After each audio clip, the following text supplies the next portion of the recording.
चलिए नमस्कार शिक्षक साथियों और प्यारे बच्चों। तो आज हम प्रश्न क्रमांक 2 जो है कक्षा 10वीं की जो एक्सरसाइज चल रही है हमारी 1.1 है ना, उसके प्रश्न क्रमांक 2 हल कर रहे हैं बच्चों। तो आप सभी इसको ध्यान से समझें है ना, और अपनी कॉपी में इन क्वेश्चंस को कंप्लीट करें और अपनी तैयारी करें। और आप यदि चैनल पर पहली बार हैं तो मेरे चैनल को सब्सक्राइब करना ना भूलें और ये वीडियोस को अधिक से अधिक अपने परिचित फ्रेंड्स में ज़रूर भेजें ताकि उन्हें भी इसका लाभ हो। तो चलिए प्रश्न क्रमांक 2 हमारा कहता है कि पूर्णांकों के निम्नलिखित युग्मों में एचसीएफ और एलसीएम इनका ज्ञात करना है दिए गए नंबर्स का, और इसकी जांच करनी है कि दो संख्याओं के गुणनफल के बराबर एलसीएम गुणित एचसीएफ होता है या नहीं। तो हम शुरू करते हैं। देखिए पहला क्वेश्चन हमारा है, इसमें दिया है कि 26 और 91। ठीक है बच्चों, तो हम फर्स्ट को पहले देख रहे हैं 26 और 91। ठीक है, इसका पहले हम एलसीएम निकाल लेंगे फिर एचसीएफ निकाल लेंगे। तो दोनों ही कंडीशन में हमें दोनों का गुणनफल जो है एलसीएम एचसीएफ का वो इस नंबर के बराबर, गुणनफल के नंबर के बराबर आना चाहिए। तो हमारा क्वेश्चन सही है। चलिए तो हम पहले अभाज्य गुणनफल निकालते हैं 26 है ना। 26 को 2 से भाग देंगे, 2 एकम 2 और 2 तिरी 6। अब 13 तो अभाज्य संख्या है, आपको पता है, तो 13 एकम 13। तो हमने 26 के गुणनफल क्या मिले, 2 गुणित 13। ठीक है बच्चों, ऐसे ही 91 के निकाल लीजिए आप। 91 के लिए 2 से तो भाग जाएगा नहीं, 3 से देखेंगे तो 9 और 1 10, 3 से भी नहीं। तो ये किससे विभाजित होगा, 7 से, है ना। 7 एकम 7। ठीक है, 2 बचे 21 हो गए, तो 7 3 21। फिर ये 13 आ गया, 13 एकम 13। तो हमारा 91 जो है, 91 के फैक्टर हो गए 7 × 13। अब यदि हमको इसका एचसीएफ निकालना है तो एचसीएफ क्या होता है, हाईएस्ट कॉमन फैक्टर। मतलब इसमें जो कॉमन नंबर है वो इसका एचसीएफ होगा, मतलब 13 इसका एचसीएफ हो गया बच्चों। ठीक है, और एलसीएम यदि निकालना है तो एलसीएम के लिए हम क्या करते हैं, दोनों के जो गुणनफल हैं उनको एक साथ मिला के लिख देते हैं, है ना। तो 2 × 13 × 7। अब यहाँ 13 को रिपीट नहीं करना, ठीक है, एक बार 13 लिख दिया हमने, ठीक ओके। अब चलिए हल कर देते हैं। तो 13 दूनी 26 और 26 × 7 कर लीजिए, आप बराबर कर सकते हैं 26 और यहाँ 7, 7 × 42 के 2 कैरी ओवर हो गए बच्चों 4। ठीक है, बिल्कुल आपको बेसिक लेवल से पढ़ा रहा हूँ, है ना। फिर 7 दूनी 14, 14 और 4 18। तो आप देखेंगे कि 182 यानी 182 इसका एलसीएम हो गया। ठीक है, और एचसीएफ कितना है, 13 है। चलिए अब हम क्या करेंगे, इसकी जांच करेंगे। क्या जांच करना है कि दोनों नंबर्स का जो गुणनफल है वो इसके एलसीएम और एचसीएफ के गुणनफल के बराबर है या नहीं। चलिए तो हम इसकी जांच कर लेते हैं। ठीक है, तो जांच के लिए हम क्या करेंगे, पहले दोनों संख्याओं का गुणनफल मतलब 26 × 91 ये किसके बराबर है, एलसीएम क्या आया हमारा 182 × एचसीएफ क्या आया बच्चों, 13 आया। ओके, ये दोनों गुणे बराबर आना चाहिए। यदि दोनों गुणनफल बराबर आता है मतलब हमारा जो क्वेश्चन है एलसीएम और एचसीएफ निकालना वो सही है। ठीक है, तो चलिए इसका गुणा कर लें। ओके, चलिए तो पहले मैं 91 का 26 में गुणा कर लेता हूँ। ओके, पहले 91 का 6 में कर लो तो 6 × 1 = 6 और 9 × 6 = 54, 9 × 6 = 54, है ना। फिर यहाँ क्या करते हो आप, ऐसा क्रॉस लगा लेते हो, 2 एकम 2 और 9 दूनी 18। ठीक है बच्चों, तो आपको इस प्रकार से इसका गुणा कर लेना है। 6 4 और 2 6, 8 5 13, है ना, और एक यहाँ कैरी ओवर है तो ये 2 हो जाएगा।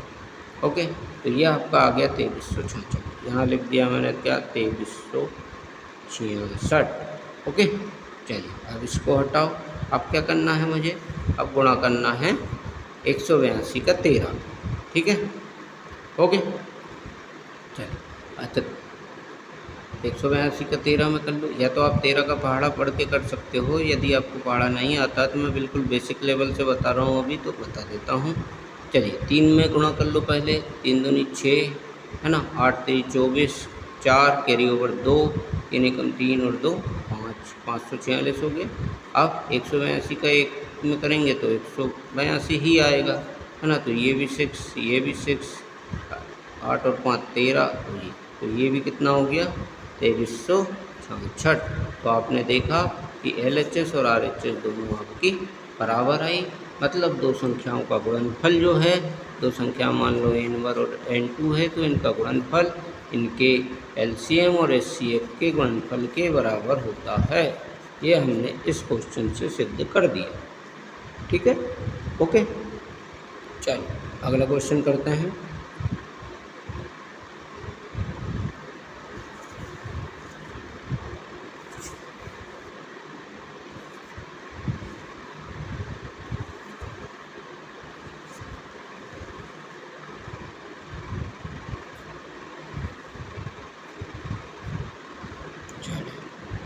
स्क्रीन क्लियर कर ली हमने। अब हम सेकंड क्वेश्चन की ओर बढ़ते हैं। सेकंड क्वेश्चन में हमको दो नंबर्स दिए हैं 510 और 92। चलिए 510 और 92 का हम LCM और HCF निकालते हैं। सबसे पहले 510 का मैं आवाज गुणनखंड कर रहा हूँ, 2 का भाग दिया मैंने, 2 दूनी 4, फिर 1 बचा तो 11 हो जाएगा यहाँ पर, 2 2 पंजे 10, फिर 1 बचेगा 2 पंजे 10, है ना, इस प्रकार से। ठीक है, चलिए फिर इसको 2 से तो भाग दे नहीं सकते, तो 3 से ट्राई करें। 5 और 5 10 दोबारा 3 से भाग चला जाएगा, 3 8 24, 3 पंजे 15, फिर 3 से विभाजित कर लो इसको, है ना। 3 से होगा क्या, नहीं होगा, 3 से नहीं होगा क्योंकि 8 और 5 13 हो रहा है यहाँ पर, तो इसको 3 से हम नहीं कर पाएंगे, है ना बच्चों। फिर किससे करेंगे, तो इकाई के स्थान पर 5 है तो 5 से कर दे रहे हैं हम, है ना। तो 5 एकम 5, 5 7 35, 17 बार। अब 17 तो खुद अभाज्य संख्या है, तो ये 17 से ही विभाजित होगी, है ना। तो हम देख रहे हैं कि 510 के जो गुणनखंड हुए हैं आवाज गुणनखंड, वो 2 गुणित 3 गुणित 5 गुणित 17 हो गए। ओके बच्चों, चलिए अब किसका करना है, 92 के कर लो गुणनखंड, है ना। चलिए 2 से भाग देंगे क्योंकि इकाई के स्थान पर 2, है ना। 2 चौको 8, 1 बचा 12 हो गया, 2 छंग 12, फिर इकाई के स्थान पे 6 है तो 2 से चला जाएगा 23 बार। अब 23 तो खुद ही अभाज्य संख्या है, तो ये 23 से ही विभाजित होगा, सॉरी 1 टाइम्स, है ना। तो आपको इसके गुणनखंड क्या मिल जाएंगे, तो 92 के जो गुणनखंड है प्राइम फैक्टर है वो 2 × 2 × 20। अब आपको निकालना है इसका जैसे HCF, तो HCF अभी देखा हमने जो जो कॉमन आ रहा है, जैसे 2 कॉमन है इसमें, है ना। और क्या कॉमन दिख रहा है आपको, और कोई नंबर कॉमन नहीं है, इसका HCF तो 2 हुआ, क्लियर है। चलिए अब LCM निकाल लें। देखिए LCM का भी मैंने बताया आपको कि ये सभी फैक्टर को इनटू हम कर सकते हैं, या फिर दोनों का एक साथ भी LCM आप निकाल सकते हो। तो अभी मैं इकट्ठा ही आपको इसमें फैक्टर लिख देता हूँ, तो आपको कोई दिक्कत नहीं होगी। 2 दोनों को मिला के हम गुणनखंड लिखेंगे, 2 × 3 × 5 × 17। अब देखो यहाँ से 2 ले लिया, 1 2 बचा है तो उसको भी ले लो, 2 और गुणित 23, आपका ये हो गया पूरा LCM। इस प्रकार से आपको यदि अलग अलग आपने प्राइम फैक्टर किए हैं तो इस प्रकार से हम LCM निकाल सकते हैं।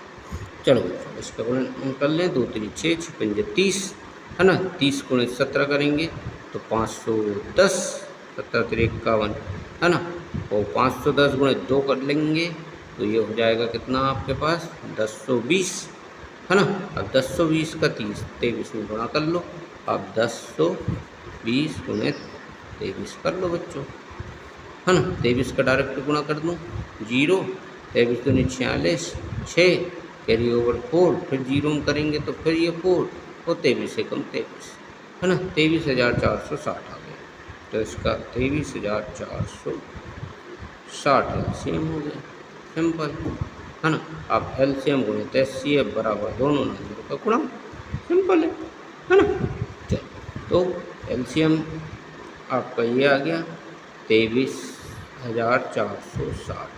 एचसीएफ आपका हो गया 2 बराबर क्या है, दोनों नंबर 510 गुणित 5 है ना। 2 का गुणा कर लो, 0 हो गया। 6 दूनी 12 के 2, असल का आया 1 है ना।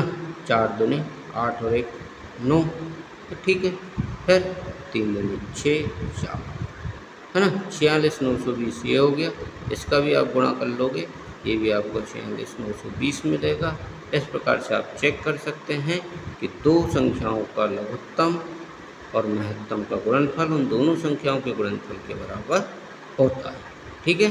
अब थर्ड जो क्वेश्चन है वो आपको होमवर्क में करना है, तो आप लोग सभी सॉल्व करके कमेंट्स बॉक्स में कोशिश करें कि सभी आप सॉल्यूशन मुझे कमेंट्स बॉक्स में भेज सकते हैं। ठीक है। ओके बच्चों, है ना। और फिर से आपको कह रहा हूँ कि ये सभी वीडियोस आप अपने परिचितों में ज़रूर शेयर करें, है ना, और जिससे कि वो उनकी तैयारी अच्छे से कर सकते हैं। थर्ड क्वेश्चन किया सॉल्यूशन का मुझे इंतज़ार रहेगा। आप लोग अधिक से अधिक बच्चे इसको सॉल्व करें और मुझे भेजने की कोशिश करें। Thank you, have a nice day. नमस्कार।